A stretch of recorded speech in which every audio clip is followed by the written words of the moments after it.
நடந்து முடிந்த தமிழக சட்டமன்ற தேர்தலில் தமிழக வெற்றிக் கழகத்தின் தலைவர் திரு விஜய் அவர்கள் மாபெரும் வரலாற்று சாதனையை நிகழ்த்தியிருக்கின்றார். தமிழக அரசியலில் எம்ஜிஆர் ஐயா அவர்களுக்கு பிறகு விஜய் அவர்களது கட்சி தனி பெரும்பான்மையோடு 108 தொகுதிகளில் முன்னிலை பெற்றிருக்கின்றனர். தமிழக வெற்றிக் கழகம் சார்பில் விஜய் அவர்கள் பெரம்பூர் மற்றும் திருச்சி கிழக்கு பகுதி என 2 தொகுதிகளிலும் மாபெரும் வெற்றியை பதிவு செய்திருக்கின்றார். இவரால் 10 தொகுதிகளில் கூட வெற்றி பெற முடியாது என கூறிய பல கொத்தடிமை நபர்களுக்கும் போலி அரசியல்வாதி கும்பல்களுக்கும் பணத்திற்கு சொம்பு தூக்கும் ஜால்ரா ஊடகங்களுக்கும் சமூக நாகரீகம் தெரியாது சமூக வலைதளங்களில் அவதூறுகளை பதிவு செய்த சில்லறை நாய்களுக்கும் விஜய் அவர்களது இந்த பிரம்மாண்டமான வெற்றி நல்ல பாடத்தை கற்றுத்தந்துள்ளது.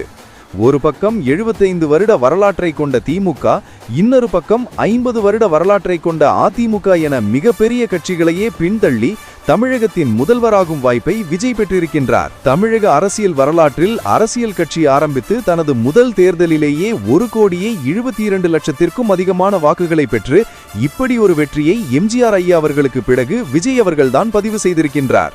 இந்திய சினிமா நடிகர்கள் தொடக்கம் இந்திய பிரதமர் மோடி, எதிர்க்கட்சி தலைவர் ராகுல் காந்தி அவர்கள், ஆந்திர மாநிலத்தின் முதல்வர் என் சந்திரபாபு நாயுடு, பவன் கல்யாண் உள்ளிட்ட பல அரசியல் பிரபலங்கள் திரு விஜய் அவர்களுக்கு வாழ்த்து தெரிவித்து வருகின்றனர். தற்போது தமிழக வெற்றிக் கழகத்தின் வெற்றியை தமிழக மக்கள் கொண்டாடி வருகின்றனர். இதனிடையே தமிழக வெற்றிக் கழகத்தின் உறுப்பினர்கள் தவறு செய்தால் தட்டி கேட்கும் முதல் நபராக டிவிகே வர்ச்சுவல் வாரியர்ஸ் இருப்பார்கள் என சமூக வலைதளங்களில் பல பதிவுகளையும் பார்க்க முடிந்தது.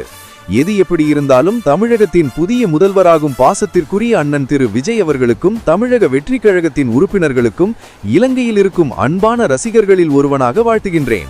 தமிழகத்தை சிறப்பாக ஆட்சி செய்யுங்க.